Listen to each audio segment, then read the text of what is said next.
Et là, j'ai eu la certitude que Dieu m'appelait.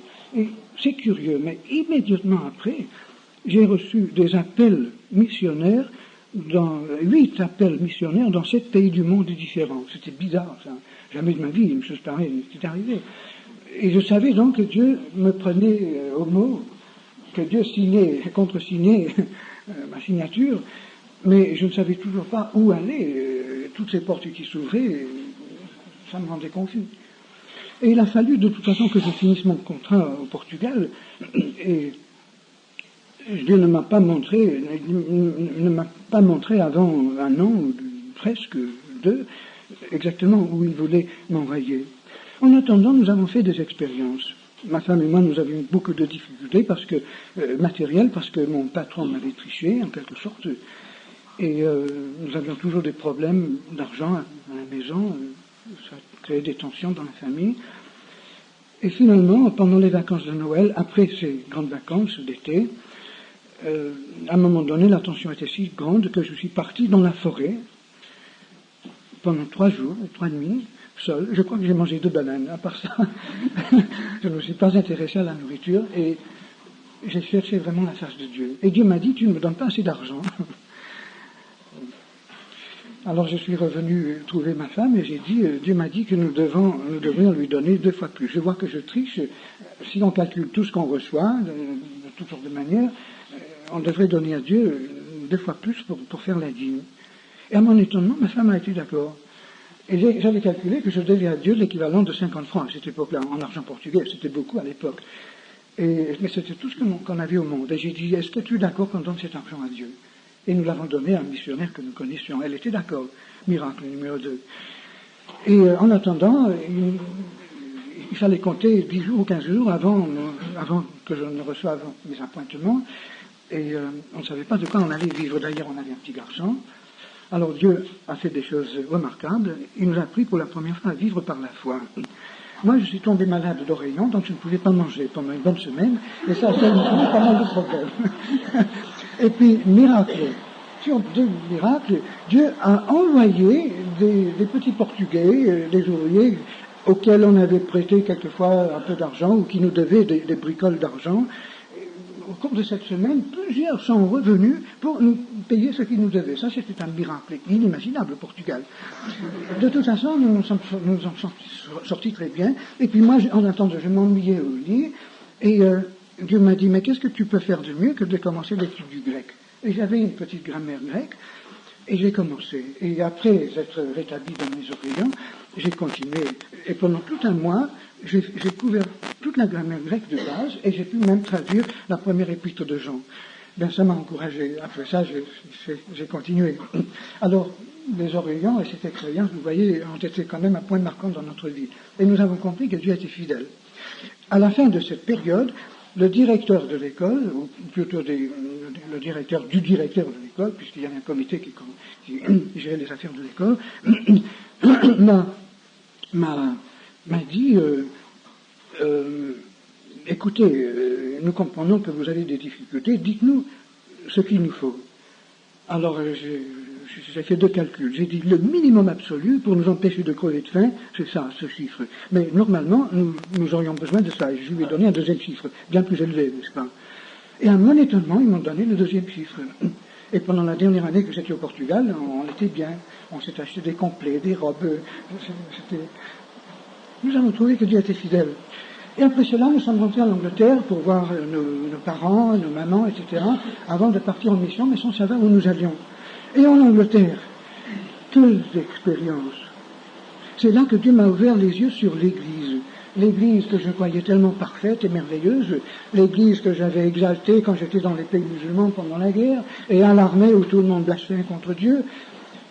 Dès que je me suis levé dans une réunion de prière pour dire, frère, Dieu m'appelle, une fois que j'ai su que je devais aller en Algérie, Dieu a précisé l'endroit le plus difficile de toutes les portes qui s'étaient ouvertes, priez pour moi. À partir de ce soir-là, le diable a déchaîné des bataillons de démons. Et comme il ne pouvait pas nous envoyer la police pour me mettre en prison, il s'est servi de toutes sortes de chrétiens pour essayer de bloquer mon chemin. Il y en a qui ont même cherché à me faire certifier fou par un médecin chrétien. Le diable a fait tout ce qu'il a pu. Et un directeur d'école a voulu me séduire, il m'a offert une place de direction dans son école, à condition que je n'aille pas en mission. Après, il s'est retourné contre moi, il a écrit des lettres partout en me diffamant, en disant que j'étais fou et que j'étais satanique et tout ce qu'on veut. Mais quelle révélation de l'Église! Évidemment, c'était un côté. D'un l'autre côté, c'était fantastique. Dieu nous a suscité des personnes que nous ne connaissons même pas, qui ont entendu parler de nous. D'ailleurs, un chrétien pour lequel j'avais tout sacrifié pour lui venir en aide, en attendant que Dieu me révèle l'endroit où je devais aller pour le servir, finalement, il a été, enfin, je ne veux pas raconter toutes les injustices et les misères qu'il m'a faites, je ne suis pas là pour dire du mal de mes frères, mais finalement, alors que ma femme avait 7 mois de grossesse, il m'a subitement mis à la porte, alors qu'on avait sacrifié tout l'argent qu'on avait épargné pour lui venir en aide dans son école. Il m'a mis à la porte, il a mis dans la rue, il a mis tous les chrétiens contre nous, à tel point que même les anciens de l'assemblée locale nous tournaient le dos quand ils nous voyaient dans la rue. Et nous étions là dans la rue, sans argent, avec tous nos bagages, et ayant disposé de pratiquement toutes nos affaires. Et c'est comme ça que nous sommes partis en mission. Et à mon étonnement, un taxi est arrivé. Un bonhomme est sorti d'une maison à côté, a mis de l'argent dans ma poche, et puis j'ai reçu un coup de téléphone d'une femme dans une autre ville que je ne connaissais pas, d'une ville où je n'avais jamais mis les pieds, qui me disait « J'ai entendu parler de vous, est-ce que vous voulez disposer d'une maison louée pendant quelque temps sans loyer ?» Nous sommes allés dans cette ville et nous avons été là, et c'est là que j'ai commencé vraiment à vivre par la foi et à travailler en attendant que l'enfant soit né et que ma femme reprenne ses forces, etc. Nous avons souffert, mais quand même c'était merveilleux. Et c'est là que j'ai appris à prêcher. Dieu m'ouvrait des portes un peu partout, dans les églises, dans les assemblées de la région, c'était dans le sud-ouest de l'Angleterre, et Dieu nous donnait de plus en plus d'amis qui priaient pour nous. Alors que les gens sur lesquels j'avais un peu compté avant nous ont plaqués. Alors Dieu m'a dit, par ces expériences, regarde à moi seul et non pas à l'homme. Tu vas dépendre de moi et non pas de l'homme, ni de l'Église pour ton soutien.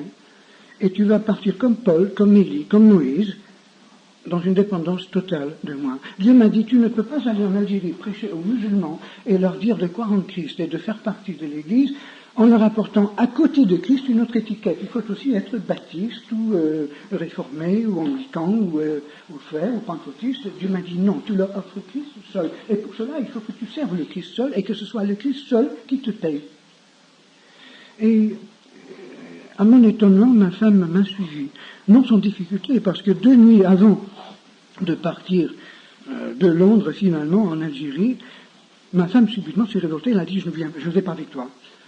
Alors que tous les bagages étaient faits, tout était arrangé, et tout le monde était averti, même les chrétiens qui priaient pour nous savaient qu'on partait. Et j'ai passé toute cette nuit dans les rues de Londres à marcher. J'ai fait tout le centre de Londres à pied cette nuit en criant vers Dieu. Et quand je suis revenu le matin vers 7 heures, ma femme avait changé d'avis, elle avait passé une bonne nuit, elle a dit bon on y va quand même. Et la nuit après, je l'ai passé à faire les bagages et à faire tous les préparatifs, donc je n'ai pas dormi de 2 nuits de suite. Ensuite, nous avons fait la traversée de la France et de la Méditerranée d'un seul coup, et nous n'avons pas dormi, je n'ai pas dormi de 5 minutes pendant ces 2 nuits, avec les petits gosses, etc. Et nous sommes arrivés en Algérie exténués. Et dès que nous sommes arrivés en Algérie, nous avons entendu médisance sur médisance. L'Église qui m'avait demandé, alors que j'étais au Portugal, de tout sacrifier pour lui venir en aide, au bout de 4 jours, m'avait catalogué comme un envoyé du diable. Cette Église n'a même pas donné un centime pour nous aider avec nos dépenses. Et pourtant, elle voulait que je sois le pasteur et que je fasse tout pour elle. J'ai dit, je ne suis pas venu ici pour pasteuriser une Église, je suis venu pour évangéliser tout le monde. Et j'espère que vous m'aiderez à le faire, et je vous aiderai à le faire aussi. Ah, ça ne leur a pas plu. Il n'aimait pas ma tête, je ne sais pas pourquoi. C'était peut-être un accent espagnol, mais vous savez, on a souffert. Et au bout de 4 mois, ils m'ont dit, vous n'êtes pas l'homme que nous voulons. Ils ont fait une sorte de tribunal dans un souterrain, sous la rue, et ils m'ont attrapé là, avec ma femme, et ils m'ont fait un procès. Et j'ai dit finalement, qu'est-ce que vous avez contre moi? Et la seule chose concrète, c'était que c'était pas toujours moi qui rompais le pain. Et quelquefois, je le laissais à d'autres personnes à le faire. Mais je ne sais pas. En tout cas, finalement, ils m'ont excommunié. Et j'ai failli secouer la poussière d'Alger de mes pieds et de partir ailleurs. Mais il y avait à Alger 2 ou 3 familles, surtout de vieux Espagnols, dans le quartier sud d'Alger, qui m'ont supplié de rester, et qui étaient droits, qui n'ont pas écouté les médisances. En attendant, les médisances étaient parties sur moi, en Angleterre et dans toute l'Algérie, et je ne sais pas où encore, nous étions vraiment l'index. Les autres chrétiens, les autres missionnaires n'aimaient pas nous toucher, on croyait qu'on était quelque chose d'impur. Et nous étions de plus en plus, il a fallu qu'on dépende de Dieu seul, vraiment. Alors j'ai compris que ce quartier sud d'Alger était mon centre de mission. 500 000 d'habitants, et qu'il fallait que je les évangélise. Il n'y avait aucune mission qui travaillait dans cette région. Et c'est là que j'ai débuté, centré sur le quartier industriel du Sindé. C'est là vraiment que mon témoignage devient intéressant, et j'ai passé tout ce temps à vous raconter les préliminaires. Mais il faut que je finisse. Dis donc, est-ce que j'ai pas dépassé l'heure? Où est le grand chef? Je ne m'appelle plus le programme, Mike. Oui, alors, une fois en Algérie, après avoir vu la désunion qui existait entre les missionnaires et les églises, les missions, et il n'y en avait que 4 chats, c'était pas ça même, mais c'était peut-être parce que c'était si difficile qu'il y avait toutes ces médisances, j'ai compris qu'il fallait plus qu'une communion spirituelle normale entre chrétiens, dans un pays pareil. D'ailleurs, l'empreinte de l'islam avait découragé tout le monde, et personne ne se fiait à qui que ce soit, même entre amis, dans ce pays-là. Et j'ai compris que si jamais Dieu me donnait des âmes, il me fallait une communion avec eux qui dépassait de loin la conception ordinaire de la communion fraternelle. Ça, c'était le premier point. Deuxièmement, en marchant dans les rues, en voyant les visages, et je n'avais jamais vu d'aussi horrible de toute ma vie, je disais, Seigneur, comment est-ce que j'aurai le courage d'évangéliser ce peuple, et comment est-ce que j'aurai la foi d'en convertir quelques-uns? Et cette première année a été une année de souffrance. D'ailleurs, toutes les années qu'on a passées là ont été des années de souffrance. Pendant les 3 premières années, il a fallu qu'on déménage 22 fois. On était ballottés de tous les côtés. Si nous recevions de l'argent, au lieu de pouvoir le mettre pour payer un pas de porte, en entendant des malades, tout notre argent passait pour le guérir de la dysenterie ou d'autres choses, de la diphtérie, ou bien on tombait en panne, on était vidé de la pièce qu'on habitait. On était persécutés, harcelés de tous les côtés. Et nous avons crevé presque de faim. Ce n'était pas la faute de Dieu, mais c'était parce qu'on était tellement persécutés. Mais alors, pendant cette première année, surtout, les 2 premières années, j'ai passé des heures innombrables à prier, à crier vers Dieu. Et j'ai compris finalement que je ne pouvais pas croire en Dieu pour mon salut personnel seulement. Je ne pouvais pas prendre à la lettre les promesses qui concernaient mon salut, si je ne pouvais pas croire aussi aux promesses de Dieu concernant le salut d'autres personnes. Et Dieu m'a dit, écoute, si je t'ai envoyé ici, ce n'est pas pour rien. Et j'ai dit, Seigneur, envoie-moi au Brésil, ou en Argentine, en Colombie. Là, les gens se convertissent comme des oranges qui tombent d'un arbre mûr. Et Dieu m'a dit, non, si dans ce pays, tu peux prouver à tout le monde, et je peux te prouver que Jésus-Christ est aussi réel, et son esprit est aussi puissant qu'ailleurs, Jésus-Christ sera beaucoup plus glorifié. D'ailleurs, tu avais prêché à l'Église qu'il fallait se repentir et qu'il fallait mettre en pratique le Nouveau Testament, qu'il fallait que le monde soit évangélisé. Si tu ne peux pas ici mettre cela en pratique, à quoi bon croire à ton propre salut et croire à la Bible? Tout cela tenait ensemble pour moi. Et je crois qu'au bout de peut-être 1 an de prière, de souffrance, d'évangélisation comme je le pouvais, j'ai compris que j'ai pu croire que Dieu allait sauver des âmes. Je me rappelle 1 ou 2 fois, j'étais sur les hauteurs au-dessus de la ville d'Alger, c'était une très très belle ville, et Dieu m'a dit, écoute, dans toute cette agglomération d'1 million d'âmes, il doit y avoir au moins des centaines de personnes susceptibles de se convertir. Mais demande-moi des âmes. Et j'ai demandé à Dieu des jeunes gens, comme Christ en a eu avec ses 12, comme Paul a eu avec ses équipiers, comme Moïse a eu avec Josué, Élie avec Élisée, etc. J'ai dit, Seigneur, donne-moi des jeunes gens qui fassent un noyau, une équipe. Et l'histoire est beaucoup trop longue pour que je vous raconte tous les détails. Mais un jour, chez un ami, j'ai rencontré quelques jeunes gens, 5 ou 6, je crois, autour de la table de cet ami. Et cet ami a fait équipe avec moi pendant peut-être 1 an ou 2. Et Dieu a grandement béni notre association. Il n'était pas plein temps au travail comme moi, mais il connaissait la région, il avait beaucoup de contacts personnels. Et Dieu s'est servi de notre collaboration pour que tout un groupe de jeunes gens viennent nous rencontrer tous les deux. On a monté une équipe de volley-ball d'ailleurs. Enfin, il y a tout un tas de choses que je pourrais raconter. Mais je me rappelle le premier soir où j'ai rencontré ce groupe de jeunes gens autour de sa table et je leur ai parlé de Dieu. Vous savez, je n'ai pas l'évangélique traditionnel. Je leur ai parlé je leur demandais s'ils savaient pourquoi ils vivaient. Non. Et j'ai dit, bien, moi, j'ai trouvé quelque chose. Je leur ai parlé de Dieu. Je ne sais même pas si j'ai employé le mot Dieu au début. Mais j'ai parlé de la puissance et de l'intelligence qui avait créé, qui maintenait l'univers. Et j'ai dit, moi, j'ai touché la source de tout cela. C'est fantastique. Et la deuxième fois, 15 jours après, ils ont demandé de me rencontrer à nouveau. D'ailleurs, Marcel Tabayou, je crois, était là. Et je leur ai parlé cette fois-ci j'ai essayé de parler de Christ, mais d'une façon non classique. Je leur ai parlé d'un certain récit en Amérique du Nord. Il y avait une petite ville minière qui n'était pas exploitée parce qu'il n'y avait pas d'eau. Et un jour, un ingénieur il a construit un tuyau qui reliait un lac à la montagne, à la petite ville, dans le quasi-désert, au pied de la montagne, et la ville est devenue prospère. Et puis un jour, un bonhomme il a joué un mauvais tour et il a bouché le trou du tuyau, là en haut, vers l'entrée du tuyau, sous la surface du lac, et puis il est parti, et l'ingénieur aussi était parti, et personne ne savait comment découvrir le problème. Et la ville est tombée en ruine, presque. Tout le monde est parti, il ne restait qu'un vieillard avec son petit-fils. Et ce petit-fils, un jour, se baignait dans le lac, à la montagne, et il a trouvé l'ouverture du tuyau, et tout curieux, comme tout garçon, il a mis sa main, il a senti quelque chose, il a retiré, c'était le bouchon, et l'eau a commencé à nouveau à couler en bas. Et le bruit a vite couru que l'eau était revenue dans la ville, et très vite, à nouveau, la ville est devenue prospère.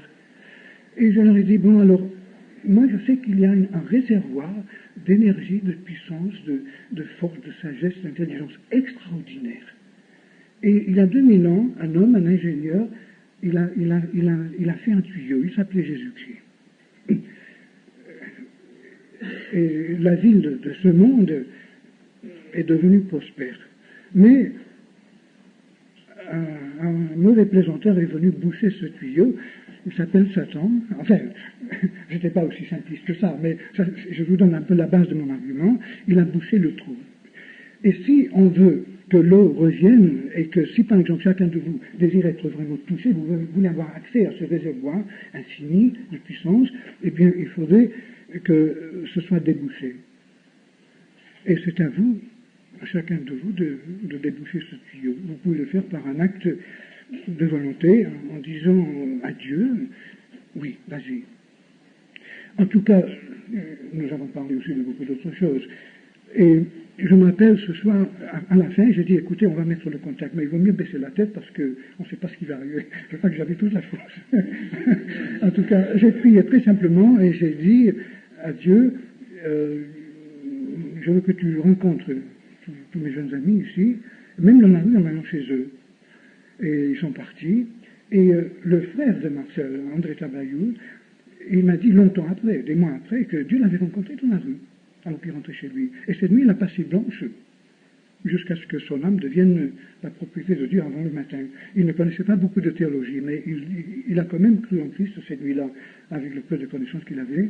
Et sa vie son visage a été transformé. Je me rappelle, quand je regardais ces quelques garçons autour de la table, je disais intérieurement, Seigneur, je crois que tu peux sauver celui-là, mais pas celui-ci. C'était André Tabayou. Il me semblait inconfessable. Il n'avait que 14 ans, c'était un beau garçon, mais il avait des rictus comme ça. Je le croyais au-delà de tout espoir, n'est-ce pas? Et c'est lui que Dieu a sauvé le premier. Il a été le premier vrai enfant spirituel que Dieu nous a donné en Ingénie. En tout cas, après cela, ça a été dur. 6 mois après, Marcel aussi a rencontré le Seigneur, et on était un noyau de 2 ou 3. En attendant, il y avait 80 jeunes qui s'étaient groupés autour de nous, surtout pour le volleyball, mais qui venaient pour entendre, pour parler de l'hindouisme, de la sorcellerie, de tout ce qu'on veut. Mais moi, j'apportais Christ. Et je dis à tout le monde, moi, je suis là que vous parlez de Christ. Je ne parle que de Christ. Il n'y a que ça qui m'intéresse. Mais je m'appelle Marcel et Dédé, et il y avait un autre garçon qui, pendant un certain temps, s'est tenu avec nous. On est devenu le premier noyau. Et c'était fantastique. Mais leur foi, quelquefois, me faisait des reproches. Ils avaient un gros carnet, un gros cahier rempli de noms, tous les gens qui voulaient convertir, n'est-ce pas? Alors chaque fois qu'on se retrouvait chez eux, ce cahier sortait et on mettait devant Dieu tous ces noms. Mais c'était merveilleux, c'était tellement réel. Après ça, on a été terriblement persécutés. L'équipe de volleyball a été détruite, tous ces jeunes sont partis. Et moi, j'ai été de plus en plus diffamé dans Alger. Mon ami Paul m'a abandonné, je ne sais pas pourquoi. Celui qui m'avait mis en contact avec ces jeunes, en premier lieu.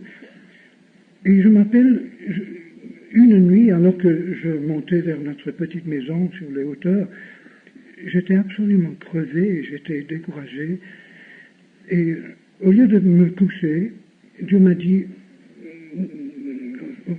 au lieu de me laisser coucher, Dieu m'a dit, tu n'as pas eu assez de temps avec moi seul dernièrement, tu vas passer cette nuit avec moi. Et je l'ai passé dans le jardin, enfin un drôle de petit jardin, et dans la rue, à crier vers Dieu. Et pendant 6 semaines, après cette période, il y a eu toute une série de conversions ou de fausses conversions, si vous voulez, mais le noyau, subitement, est devenu, au lieu de 2 ou 3, est devenu plutôt 12 ou 10 ou 12.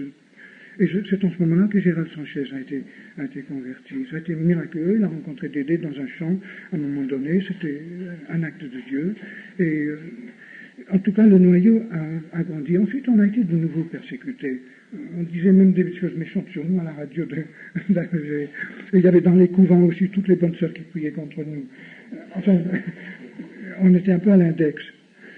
Mais au bout d'encore une période d'épreuve, une période qui a compris aussi 6 semaines où ma femme et moi, nous n'avions pas un seul centime d'argent, sauf un billet de 10 francs, l'équivalent de 10 francs que mon fils a trouvé devant la grille de notre maison, dans la rue, un miracle inimaginable en Algérie. Et à part un sac de semoule dont ma femme faisait du pain encore plus dur que ça, nous n'avons rien eu à manger pendant ces 6 semaines. Et j'étais vraiment tenté d'abandonner. Mais au bout de ces 6 semaines, Dieu a converti encore un homme. Et nous étions maintenant un véritable noyau. Oh non, je confonds les années. Non, excusez-moi. En tout cas, je saute bien des choses. Pendant pendant les 15 mois après, nous avons eu des conversions sans arrêt. D'ailleurs, nous prions chaque semaine que Dieu prépare l'âme qui devrait se convertir la semaine après. Nous demandions à Dieu au moins une âme par semaine. Et en moyenne, on a eu cette âme.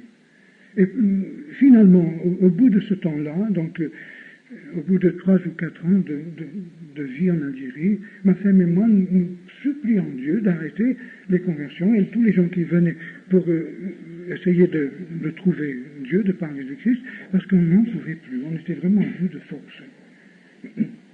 Peu de temps après cela, ma femme est partie en Angleterre avec les enfants et j'essayais de continuer seul là-bas.